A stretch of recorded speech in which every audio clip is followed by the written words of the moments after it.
বাংলাদেশে কারো কোনো নিরাপত্তার কোনো শঙ্কা নেই। বাংলাদেশে কারো নিরাপত্তা নিয়ে কোনো শঙ্কা নেই বলে মন্তব্য করেছেন স্বরাষ্ট্র উপদেষ্টা মোহাম্মদ জাহাঙ্গীর আলম চৌধুরী। মঙ্গলবার দুপুরে সচিবালয়ে স্বরাষ্ট্র মন্ত্রণালয়ের সভাকক্ষে আয়োজিত সংবাদ সম্মেলনে বিএনপির ভারপ্রাপ্ত চেয়ারম্যান তারেক রহমানের দেশে ফেরার ক্ষেত্রে নিরাপত্তা শঙ্কা এবং স্বরাষ্ট্র মন্ত্রণালয়ের প্রস্তুতি নিয়ে সাংবাদিকদের প্রশ্নের জবাবে একথা বলেন তিনি। এই ব্যাপার নিয়ে আমাদের এখানে কোনো আলোচনা হয় তাদের কারো কোনো এই বাংলাদেশে কারো কোনো নিরাপত্তার কোনো শঙ্কা নেই। উনি যদি এই ব্যাপারে আজকে কোনো এই ব্যাপারে আলোচনা হয়, আমরা সবার জন্যই প্রস্তুত। স্বরাষ্ট্র মন্ত্রণালয় সবার জন্য প্রস্তুত আছে এবং স্পেশালি যাদের জন্য দরকার তাদের জন্য স্পেশাল যেটা দেওয়ার দরকার ওইটার জন্য আমরা প্রস্তুত আছি।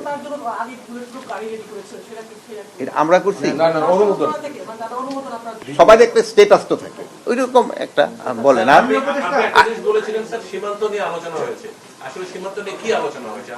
ইলেকশনের সময় আমাদের ক্ষেত্রে ধরেন যে সীমান্ত দিয়ে যেন কেউ আবার ইসের ইনক্লুডার যেন ঢুকতে না পারে এইগুলির ক্ষেত্রেই মেইনলি আলোচনা হয়েছে।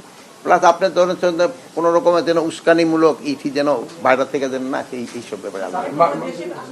আরে এটা নিয়ে তো কোনো এটা নিয়ে বহুবার বলছি, এক কথা বারবার না জিজ্ঞেস করে আজকে মিটিং এর কথা জিজ্ঞেস করি। হ্যাঁ ফোনে কি আড়ি পাতা? আপনি আড়ি পাচ্ছেন? যেই সংস্থা অথরাইজ তারা আড়ি পাতবে, আর যার অথরাইজ না সে আড়ি পাতবে না।